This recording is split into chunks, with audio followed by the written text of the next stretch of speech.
special, the night candy.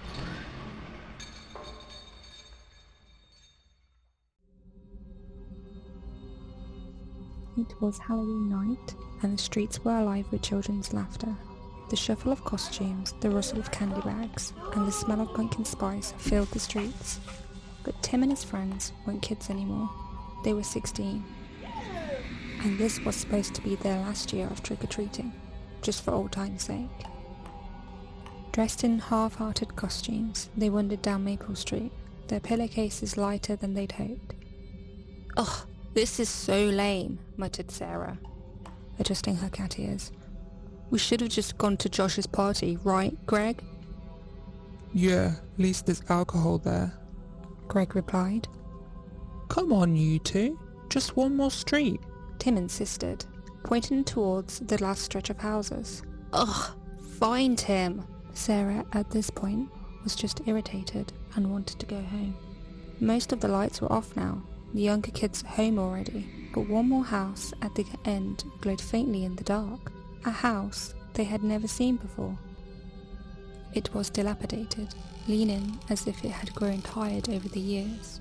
The windows were covered in mossy grime, the porch sagging under years of neglect. A faded banner with shaky writing, barely readable, hung crookedly above the door. It read, "Candy inside." "Dude, I swear this house wasn't here last year," said Greg, tugging at the sleeves of the skeleton hoodie. He looked at Tim, but Tim's grin was growing wider, intrigued by the eerie out-of-place house. "You never know, Greg. Your favourite candy might be there. Reese's Pieces," Tim said, jogging ahead. "Oh man, I'm in." Sarah and Greg exchanged nervous glances, but followed. They climbed the rotten steps, and before they could knock, the door slowly creaked open, revealing a long, dim hallway. Inside, bowls of candy were lined up on the floor, heaped with shiny, oddly shaped sweets. Each piece was wrapped in translucent film that glistened in the soft light, almost as if it were sweating. "What is this stuff?" Sarah asked, crouching to inspect the candy. "Ew, it looks gross." Tim, despite Sarah's remarks, reached for a piece, his fingers brushing the sticky, slick wrapper. "Homemade, maybe. Whatever. Free candy." He unwrapped it and popped it into his mouth, chewing slowly. His expression softened, eyes widening. "Oh man, this is amazing." The others hesitated, but the allure of Tim's reaction was too strong.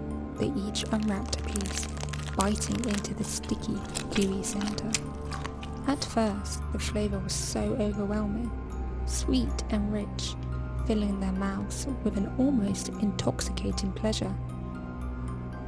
It was like tasting every candy they have ever loved all at once. They kept eating, unwrapping, piece after piece, lost in the sensory overload. But then, the sweetness curdled. Greg was the first to choke, his face twisting in pain. My stomach," he groaned, doubling over. Sarah spat out her candy, wiping her mouth as her face contorted in horror. I feel sick," she whispered, cradling her stomach. Tim felt it too, a burning, twisting sensation spreading through his gut. He looked down in terror as his stomach bulged unnaturally, the skin stretching too tight, his muscles spasmed, joints locking in place. His mouth opened to scream, but no sound came out. His jaw locked, and he felt something move beneath his skin. Sarah gasped as she saw it, the writhing bulges spreading under his skin, like worms crawling just beneath the surface. His veins darkened, turning black as they twisted and throbbed. The skin of his arms began to tear, and from the slits, black tendrils unfurled, wet and pulsing, like the roots of some monstrous plant. "Tim!" she screamed, backing away. Greg was reeling in pain on the floor, convulsing as his body twisted in all directions, limbs bending at impossible angles. His skin split open with a wet, tearing sound, more of those black tendrils spilling out, writhing and wrapping around his legs and torso.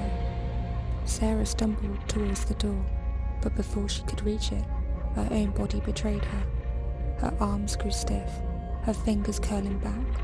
She looked down to see her skin ripple. Something moving inside, something pushing its way out.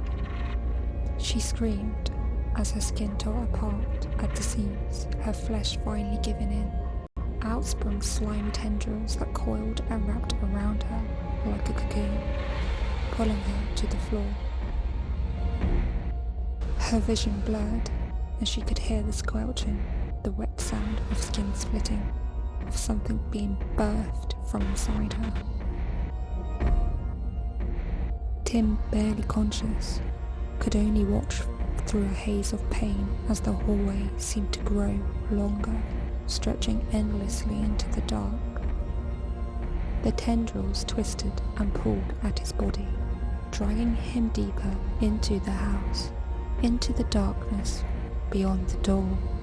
His mind was clouded, a heavy fog of confusion and fear and a hint of regret. The last thing he saw before his vision faded was the door slamming shut behind him, sealing them in.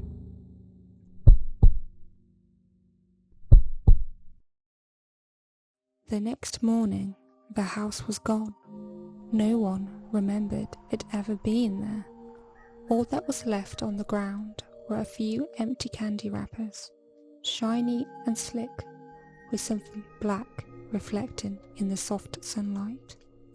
Tim, Sarah and Greg, they were never seen again. The town would gossip about their disappearance, but eventually, over time, they were forgotten, as if they never existed. And if you listen closely, you can hear a faint crackling of wrappers and the soft, wet sound of something crawling inside, waiting for someone else to take a bite.